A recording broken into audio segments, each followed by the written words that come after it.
Прошло 6 лет, как мы путешествовали по Южной Америке, в Перу, с компанией, которую представляет наш друг Эрнесто. Мы провели великолепное время, и вот сегодня мы в городе Ла-Пас, Боливии, и начинаем наш тур.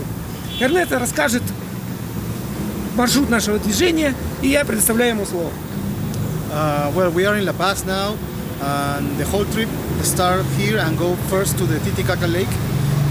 We are going to visit Copacabana and then come back to the dead road entering the jungle of Bolivia, and then go all the way to the jungle to Santa Cruz, and then come back to Sucre and Potosí, and go visit the Uyuni salt flats. Finally, we enter Chile. Ну, мы начинаем наш маршрут. Нам предстоит с ними провести 14 дней. Вперед! Надеюсь, что нам понравится.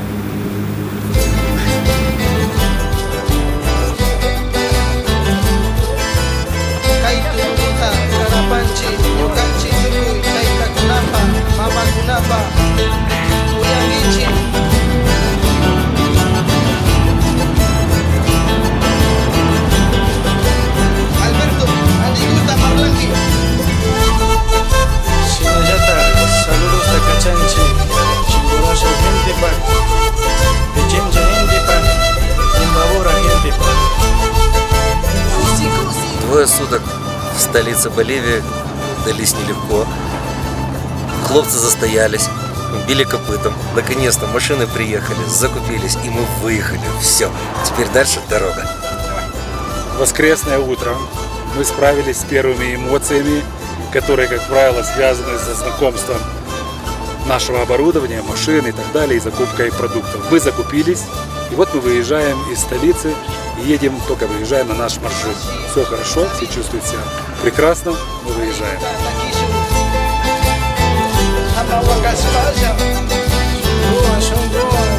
Сегодня наш путь лежит к загадочным руинам Тиуанака, расположенным в 70 километрах от Ла-Паса, в самом центре Южной Америки, на высоте почти 4000 метров над уровнем моря.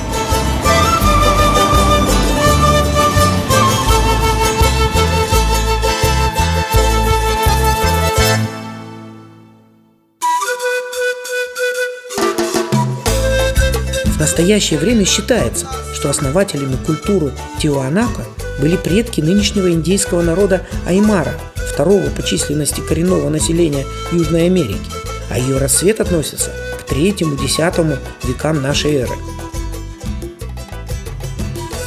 Как и нынешние боливийцы, жители древней империи не отличались агрессивностью, и новых подданных завоевывали не силой оружия, а авторитетом и идеологией мирного сосуществования племен.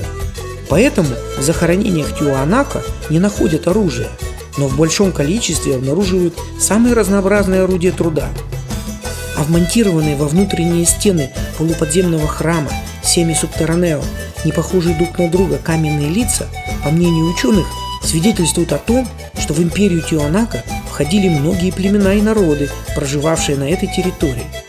А храм Колососая с его каменными ступенями и главным входом стал свидетелем не только далекого прошлого, но и важного события новейшей истории.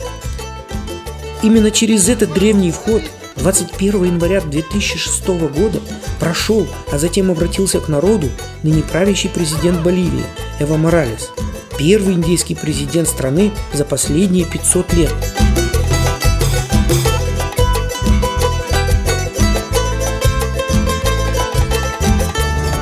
А мы отправляемся дальше, к границе с Перу, где в окружении снежных вершин и плодородных долин на высоте 3812 метров над уровнем моря расположено почитаемое всеми коренными народами Анд таинственное озеро Титикака.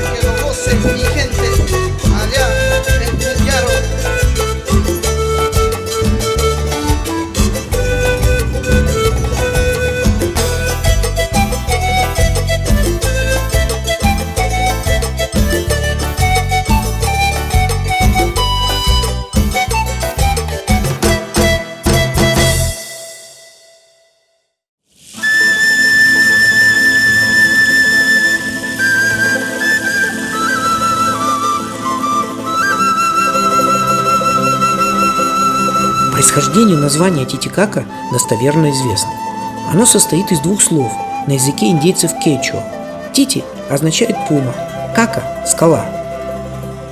Озеро считается колыбелью цивилизаций инков, тиуанака и других коренных народов Анд. Титикака имеет 41 остров. Самый большой из них – Исла-дель-Соль, остров Солнца. Он находится на юге озера, недалеко от города Копакабана. Согласно легенде, именно здесь родился Манко Капак, основатель империи инков, и его жена Мама Оклио. Изучавшие острова археологи обнаружили святилища, построенные в V-VI веке до нашей эры. Таким образом, они являлись священным местом задолго до возникновения империи инков. Ученые считают, что район озера когда-то служил колыбелью цивилизации Тиуанака, которая достигла пика своего развития к VI веку до нашей эры. По непонятным причинам канула в безвестность примерно в 1200 году нашей эры, задолго до создания империи инков. Итак, мы начинаем знакомство с озером Титикака с острова Исла-дель-Соль, острова Солнца, где местные жители бережно сохраняют святилища древних цивилизаций.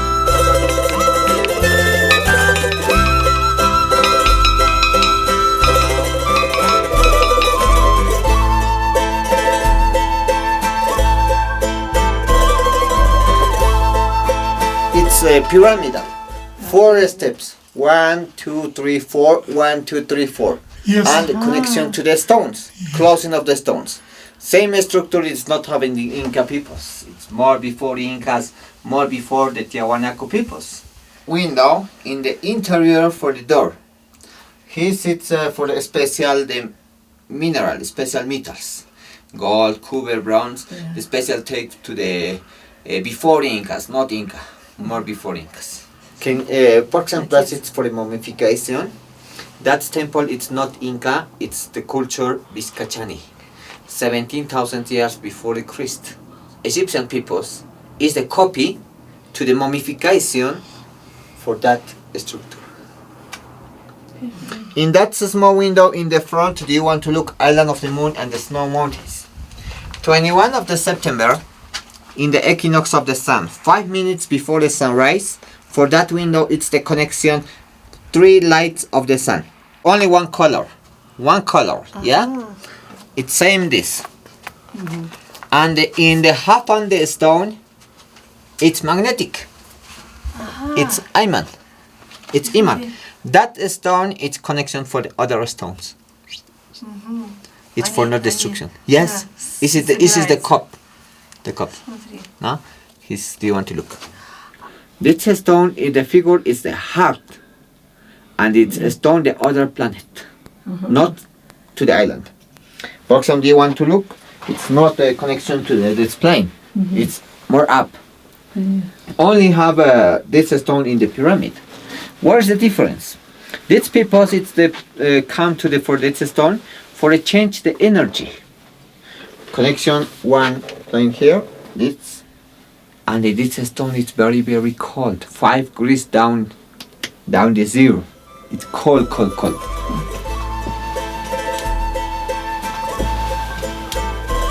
Ого, как прям Прямо говорите, может быть? холодный. Действительно.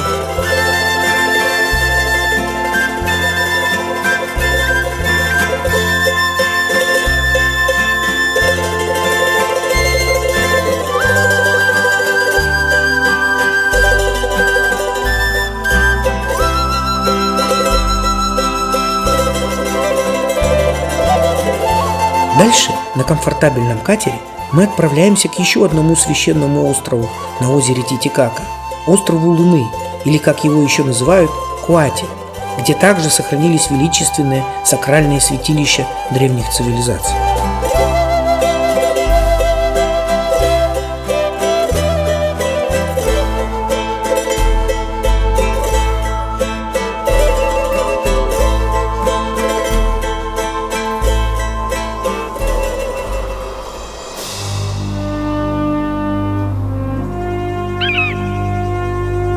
И вот, наконец, нашему взору открывается величественная сакральная конструкция Ахия-Уаси, которая во времена инков являлась одновременно и храмом, и дворцом для избранных дев-жриц Солнца. Now we're staying here. It's in the island of the moon. Yeah, it's part east of the Lake Titicaca. It's in the original name for this island. It's Coati. Okay, before the Incas, before the Tiahuanacos, it's the living here in this island, Chiripa village. This Chiripa village is the realist construction of the architecture of the pyramid. Yeah. Can you want to look same of the Machu Picchu? Yeah, in Machu Picchu have a more big stone, same structure, and this is very small stones, and not have a mortar. And this structure, no, it's Inca, it's Chiripa, 2000 years before Christ. The before the Incas, before the Tiahuanacos, did not have a Lake Titicaca. In this time, this island it's one mountain. Okay, in this mountain, it's the living the peoples. Yeah, and peoples the living in more deep of the water have a 36 different village in the deep of the water. Eruption of the volcans and the ice mountains. It's the water. Yeah, now it's Titicaca. Okay, in this time, these peoples it's going to the up of the mountains. They're living in the island, and that person not have a realist specialist for the construction of the boats. Yeah, that person it's the connection for this island going to the island of the sun, construction of the tunnel, and here have a entrance principal, one pyramid here, other pyramid this area, and here have a one door, and this area entering to the island of the sun for the deep of the water. 1 week the walk.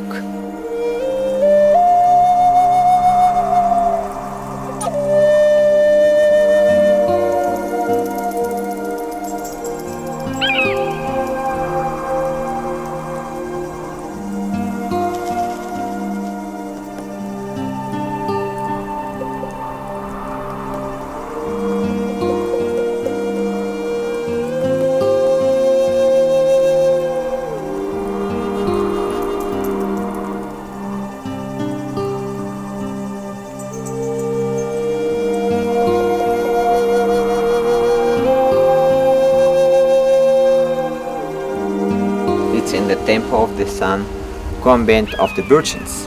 In special, do you want to look only in this area, the ruins? It's big, no, it's small.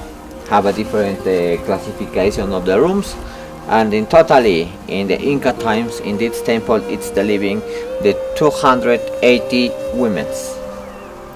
That women, it's the practice in this area, have a 3 different classification: Ñustas, Agliahuasis, and Mamaconas. That structure it's not Inca, it's Tiahuanaco. Yeah. Do you want to look here the structure of the Tiahuanaco? It's same of the Anden Cruz. Have it's a step and a step. Yeah. Next one, the big doors have same the small window. Same of the Anden Cruz. It's for the look the time.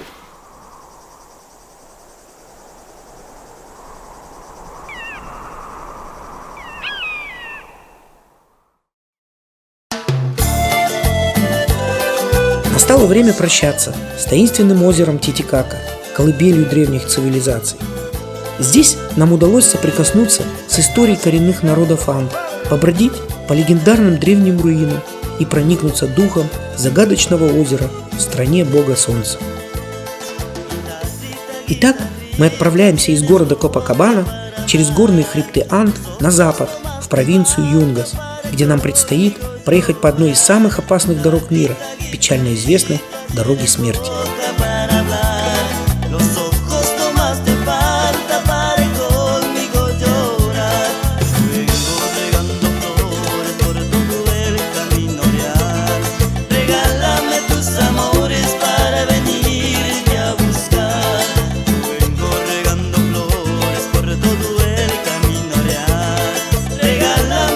Amores para venirme a buscar.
marcha en la capital.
Пацаны, наш первый лагерь в Боливии, в прекрасном месте, рядом с дорогой смерти. Мы сидим, едим, а приготовил нам все это с нашей, конечно, помощью Андрей Анатольевич. Нет, это с Лорочкой еще. И Саша. И давай скажи нам, что, чем ты нас Все подчиваешь. вместе готовили. Ну, так как у нас получилось, что у нас было болонеза, Да. мы решили из болонезы сделать суп харчо. Да. И получилось вот так Вот вот. такой. Давайте. А на ура! второе? А на второе будет мясо, Мясо. стейк с киви замаринованное. Вау. Вот так вот. Такие гурме. Гурме прям. Давай, Сашенька. Народ. Народ.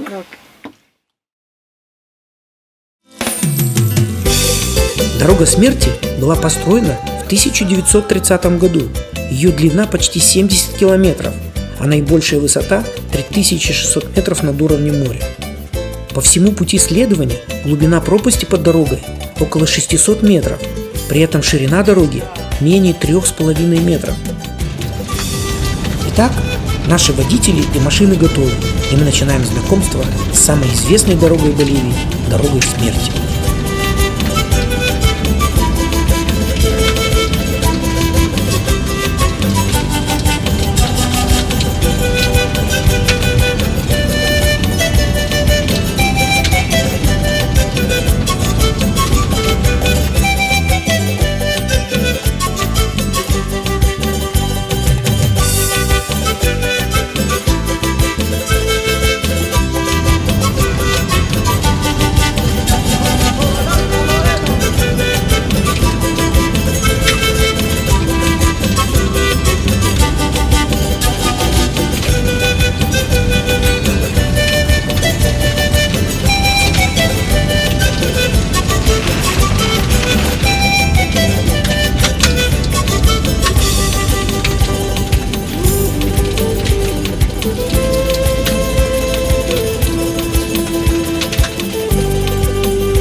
Необыкновенной красоты ущелья в сочетании с экстремальной ездой подарили кучу эмоций, и нам остается спуститься по заросшей тропическими растениями дороге к автостраде, ведущей к национальному парку Мадиди.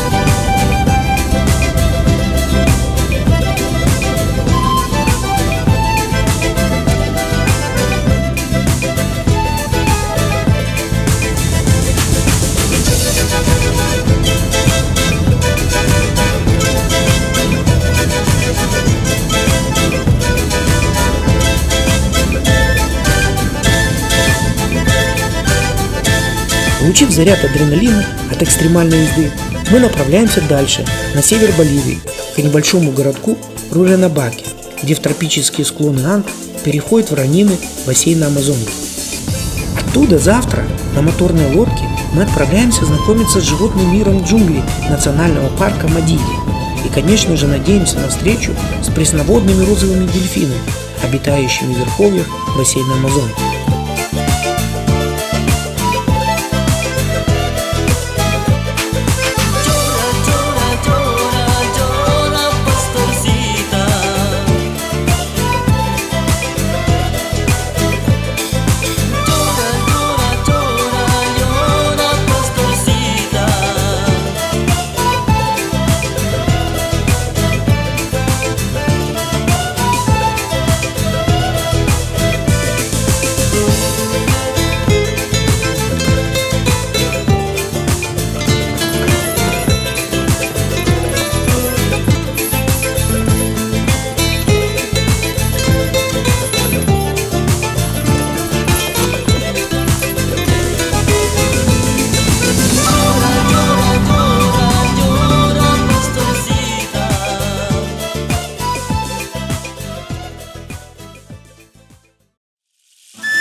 Национальный парк Мадиди имеет площадь 19 тысяч квадратных километров.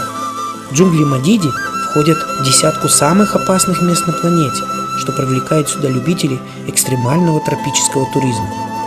Представляет опасность здесь буквально все. Ядовитые змеи и ягуары, медведи и дикие свиньи, способные в любой момент напасть на человека, а живущие в джунглях разнообразные жабы самые ядовитые на планете. И даже растения, обладая ядовитыми листьями и семенами, могут принести непоправимый вред здоровью. Итак, соблюдая меры предосторожности, мы отправляемся на моторной лодке вглубь национального парка Мадиди на поиски пресноводных розовых дельфинов.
Неожиданно в прибрежных зарослях наш гид заметил стаю беличьих обезьянок Самири.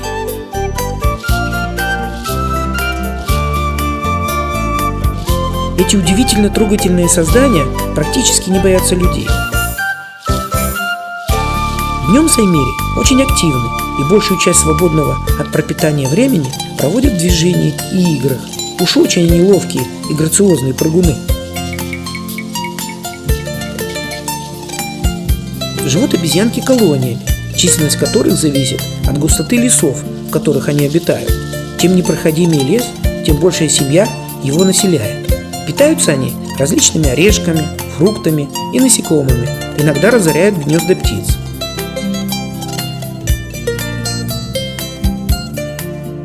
При этом саймири не откажут себе в удовольствии утащить что-нибудь вкусненькое у засевавшихся туристов.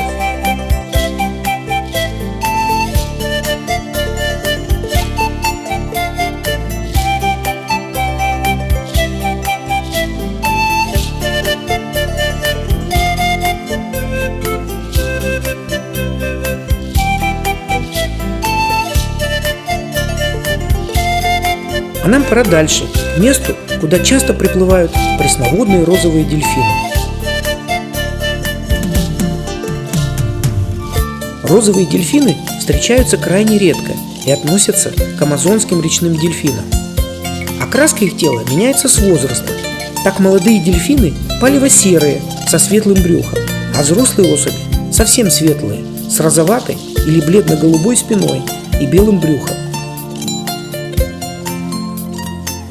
Вырастают розовые дельфины до 180 сантиметров, а их вес может достигать 150 килограммов. При этом самки заметно мельче самцов.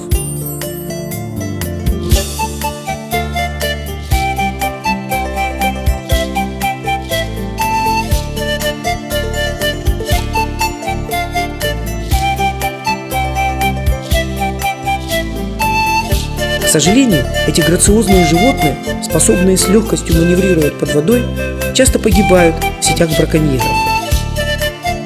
Сегодня это вымирающий вид, и он занесен в Красную книгу.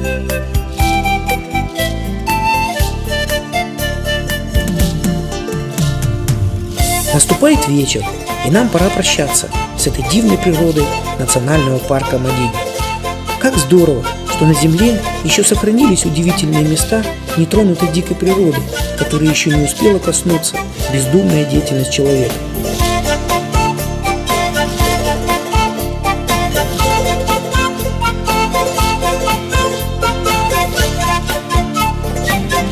Завтра нам предстоит провести целый день в пути, чтобы добраться до города Санта-Крус, в окрестностях которого находится еще одно удивительное место.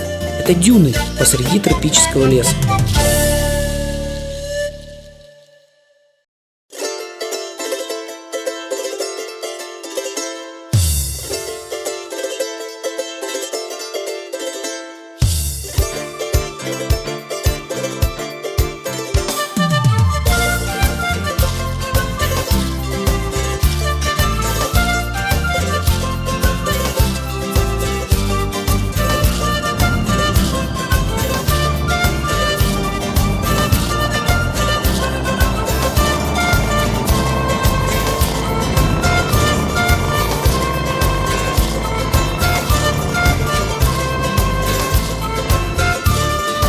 Шесть лет назад мы вместе с Альберто ездили по Перу по пескам. И вот сегодня мы его встретили в городке Санта-Крус. Он прилетел специально, чтобы встретиться с нами и продолжить наш путь вместе. И первая же наша встреча в городе привела к тому, что он нас привез в пески, в дюны. И сразу предложил немножко экстрима. Вот мы этим воспользовались и сейчас снимем еще несколько сюжетов.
Получив огромное удовольствие от экстремальной езды, мы решили разбить наш лагерь в живописном месте, подальше от цивилизации, где дюны соединяются с тропическим лесом.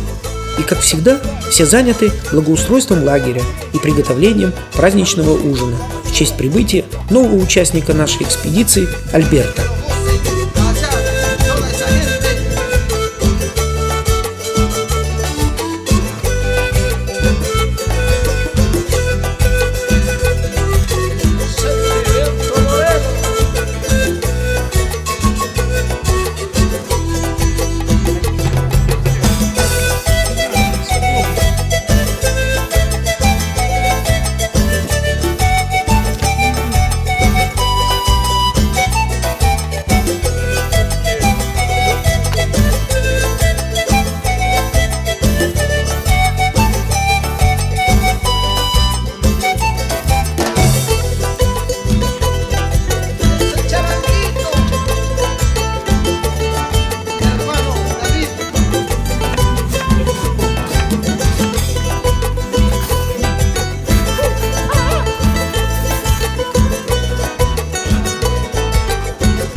С прибытием Альберта наш коллектив стал еще более сплоченным, а его опыт инструктора ралли-Дакар придавал нам уверенности в преодолении любых трудностей. Тем более, что завтра мы вновь отправляемся в горную часть Боливии к самому сердцу Анд. А там, на высоте свыше 4000 метров над уровнем моря, нам предстоит преодолеть наиболее экстремальную часть нашего маршрута. И, конечно же, мы посетим городок Вальегранде и деревню Ла-Игера, с которыми связана жизнь и смерть легендарного команданта Че Гевары. Но это завтра, а сегодня мы с удовольствием делимся пережитыми эмоциями с нашими перуанскими друзьями.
Мы находимся на территории небольшого городка в центре Боливии.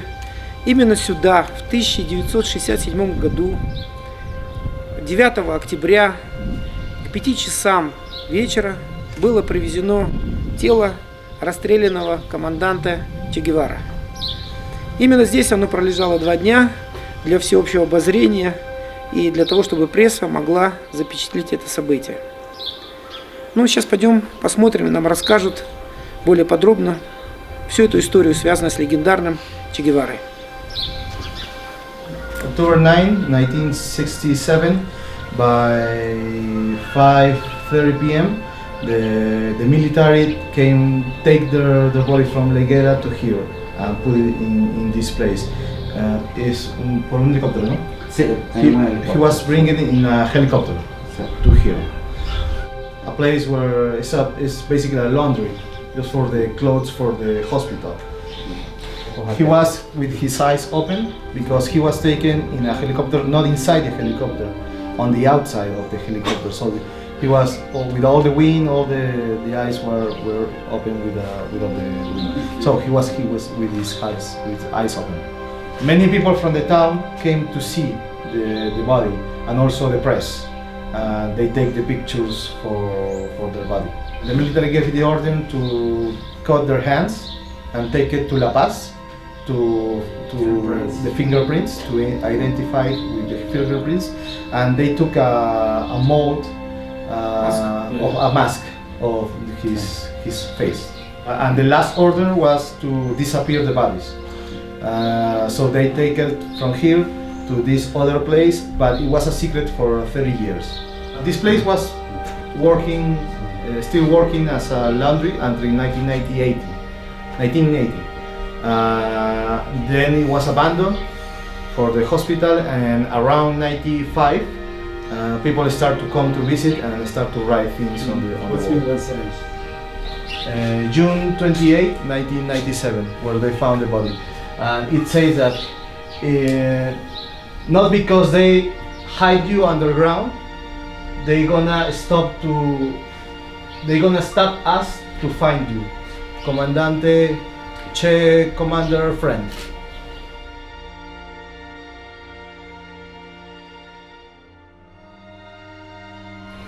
Это прощальное письмо легендарного команданта Че Гевары своим детям, которое он написал за 11 месяцев до своей гибели.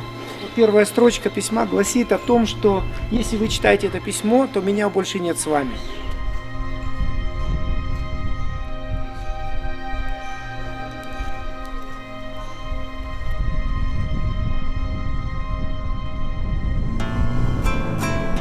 Дальше, по серпантину горной дороги Рута дель Че, мы едем в деревню Ла-Игера, где был пленен и расстрелян команданте Че Гевара.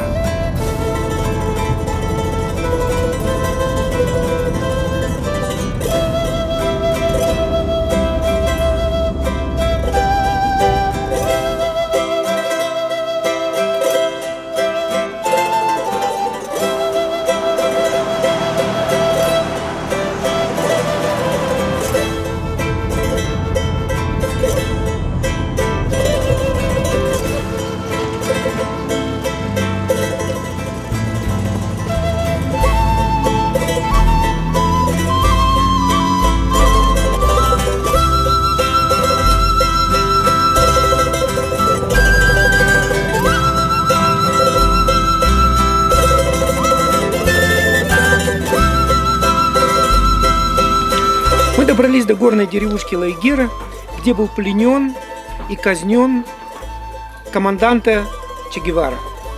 Здесь находится мемориальный комплекс в его честь, и рядом находится школа, где расстреляли его и его ближайших соратников.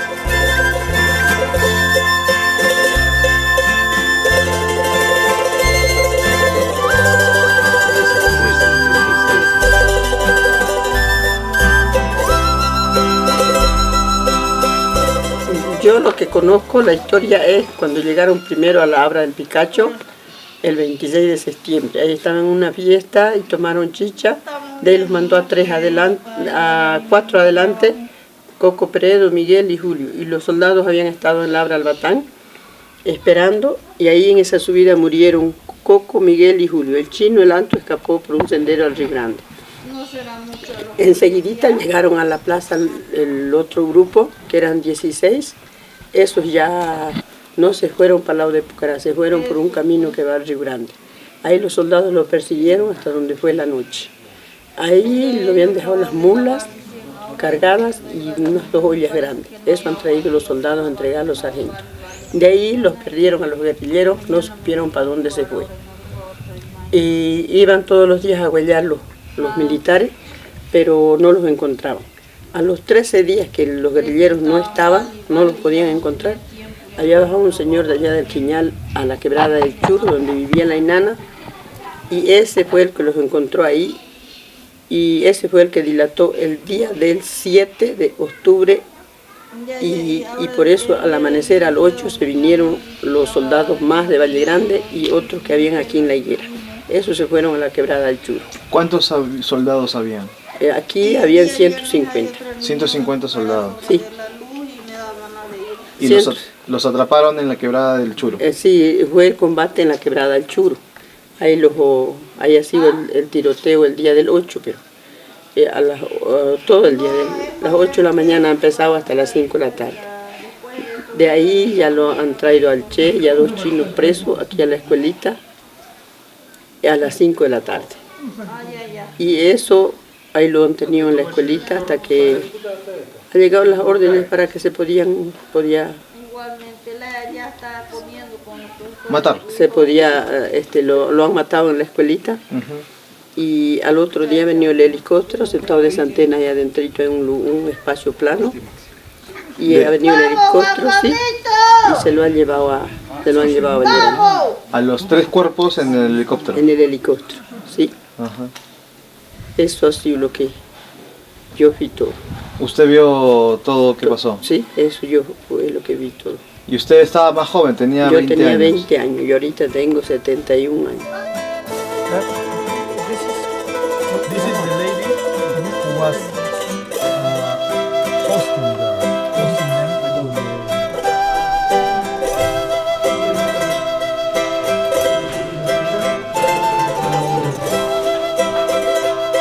On the 8th, there was the last fight, just meters from here on this gorge, and they captured him there, bring him to here.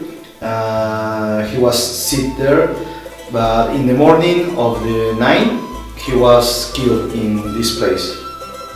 So he was 3 people, Che Gevara, Chino, and Willy. Around 4 p.m. they came an helicopter from the military and take him from here to the laundry in Vальегранде, where they clean the body and then send the hands, as we saw, to La Paz.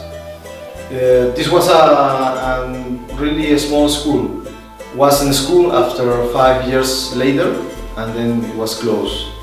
25 years ago, it was started to be like a museum, a place for visiting.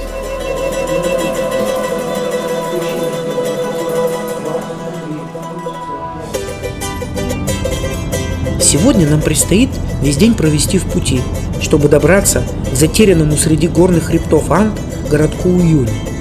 Здесь находится, пожалуй, одно из самых известных природных достопримечательностей Боливии – Солончак Уюни. Это высохшее соленое озеро находится на высоте 3650 метров над уровнем моря и своей необычной красотой манит сюда туристов со всего мира.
Вчера поздно вечером мы наконец-то добрались до городка Уюни.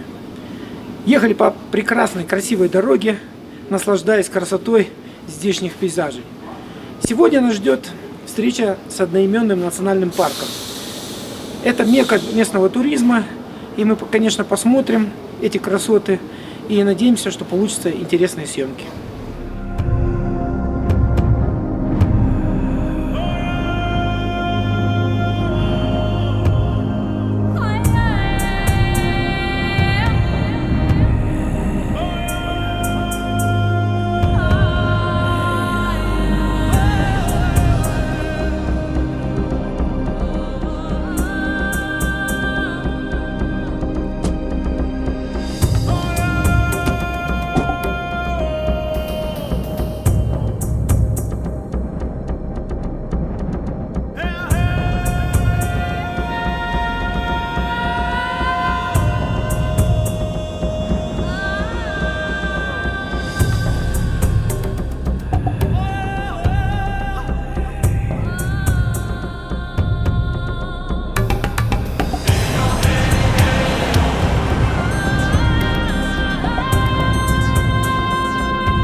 Сейчас мы находимся на высоте 3660 метров. Это высохшее озеро, оно сплошь покрыто солью. И на такой высоте ровная поверхность. Это не просто кристаллы соли. Это где-то величиной 50 сантиметров шестигранники. Они не все правильной формы, но они здесь присутствуют по всему этому озеру. Глубина соли или толщина достигает от 2 до 5 метров.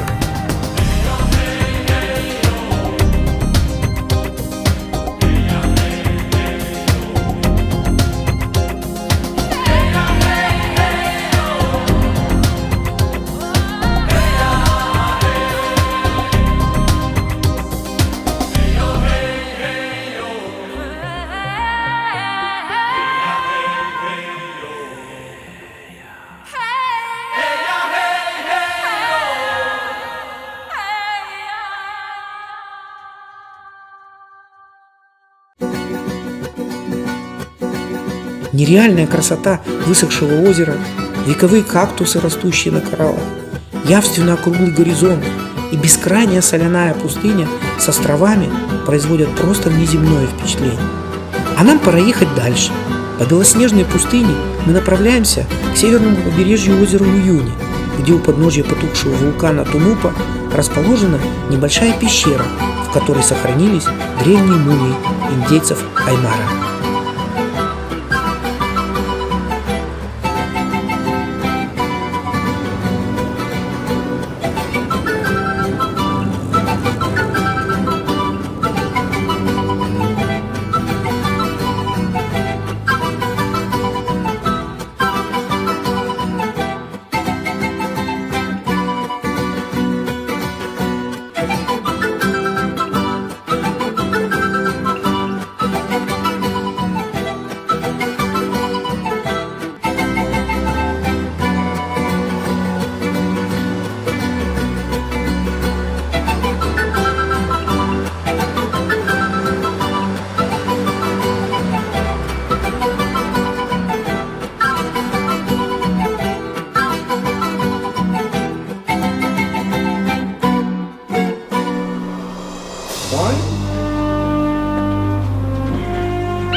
И снова в путь.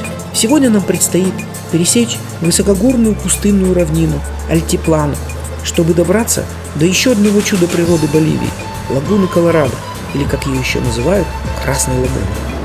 Now we are gonna go into the Red Lagoon. The Bolivian drivers told us that there are a lot of snow around there, and the roads are difficult.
Да, пожалуй, это одно из самых удивительных мест дикой природы, где нам удалось побывать.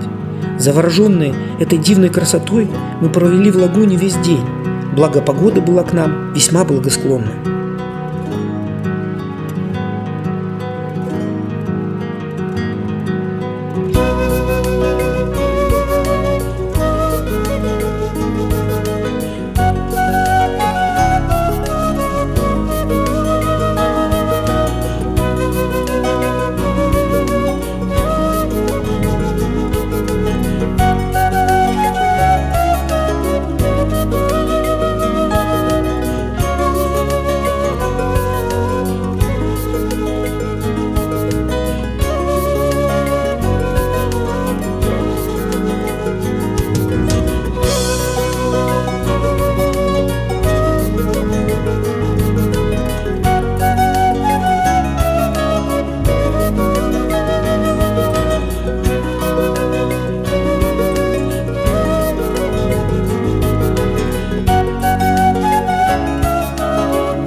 Наступило утро, и нам пора в путь. Сегодня нам предстоит преодолеть самый сложный участок нашего маршрута, заваленный снежными заносами перевал Через Андский хребет, который находится на высоте свыше 4500 метров над уровнем моря и ведет к еще одному удивительному месту Боливии – Зеленой Лагуне.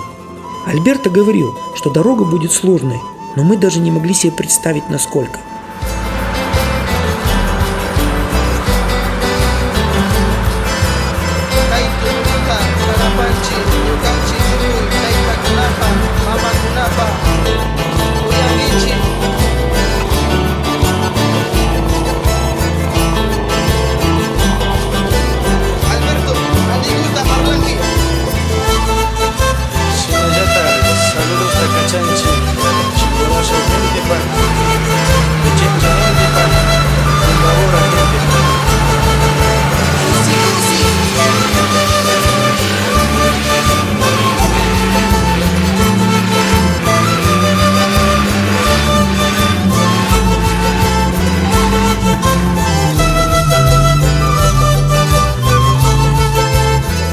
эта машина как трактор. Она пропахала, смотри, какие следы остались. Как после трактора. Ас. Альберто Ас. Он умеет водить в экстремальных ситуациях. Страшненько, но ничего. Прошли. Let's go. Okay, let's go. На машине. Let's see.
вот, наконец, перед нами открылась Белая Лагуна, а рядом необыкновенной красоты озеро с водой изумрудного цвета, окруженное заснеженными вершинами величественных Анд.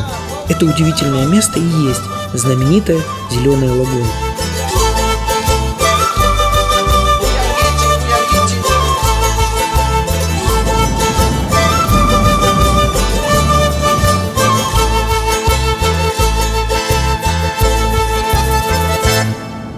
Такого экстрима у нас еще не было, потому что мы копали снег просто лопатами, не знаю, были дорожниками целыми.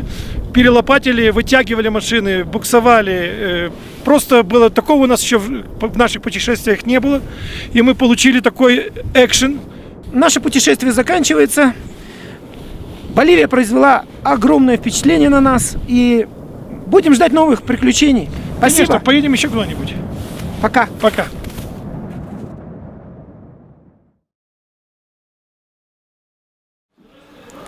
Ну, экспедиция подошла к концу. Что могу сказать про Боливию?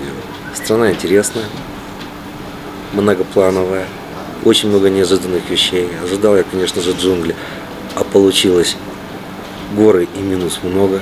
Мерз как собака, но выдержал это мероприятие. Оказался неподготовленным, мало одежды взял, необходимой для этой поездки. Но зато те вещи, которые мы увидели, наверное, в других местах найти было бы невозможно. Валера, спасибо большое. Страна мне показалась абсолютно контрастной, неожиданной. Столько много было поворотных точек. Самое, наверное, яркое, чего я больше всего ожидал увидеть, это была дорога смерти, Солончак Уюни и, наверное, может быть, даже неожиданно это стали потрясающие пейзажи горных ландшафтах. Боливия оказалась немножко другой, чем я себе вначале представлял. Все оказалось в некоторых степенях гораздо более экстремально. Но красота и цвета, конечно, в отличие даже от многих других стран, которые мы до этого видели, сочнее, скажем, и красочнее. У нас просто исключительно профессиональный водитель, который был с нами. Человек, который знает машину и чувствует машину, наверное, я не видел другого такого, и не знаю, если увидим. Он отличный водитель. Благодаря ему мы сумели зайти в некоторые места, возможно, куда обычные машины и обычный водитель не зайдет. У нас все это получилось, мы набрались хороших впечатлений. Впечатления очень яркие остались. И я хочу еще поехать в следующее путешествие, если смогу, с этой группой, с большим удовольствием. Незаметно подошла к концу наша экспедиция по Боливии. И, конечно же, она бы не состоялась, если бы когда-то, 6 лет назад, мы не встретились с Альберто Сильва и не прошли такую же экспедицию по Перу. И для нас знакомство с ним было очень знаковым, потому что это уже вторая экспедиция. И весь экстрим, который мы получили в этой экспедиции, он связан исключительно с именем Альберто, потому что его профессионализм и участие в ралли Дакар, все это помогло нам необычно завершить нашу экспедицию. И, конечно же, мы благодарны тому, что его совет посетить Боливию мы осуществили. Страна необыкновенной красоты, контрастов и незабываемых ощущений. Когда нам Альберто показал возможности своих машин, своего умения, как мы преодолевали, и вся команда на высоте 4900 метров лопатами, с отдышками, с передачами одному другому, мы преодолели это и прошли этот маршрут. Это и нам было приятно, что мы смогли это сделать. А те краски, которые мы увидели наверху озер, и красное, и зеленое, и белое, и птицы, это было просто шикарно. Молодец, Альберто. First of all, thank you very much for all the team, all the people of mir.prikliuchenii. This is our second expedition. Our first was in Peru 6 years ago, and now in Bolivia, and hopefully more in next years. I wish good luck in all of your trips and all of your movies. Thank you. Thank you very much. Thank you. Thank you. Thank you. До новых встреч. Всего доброго. Еще увидимся.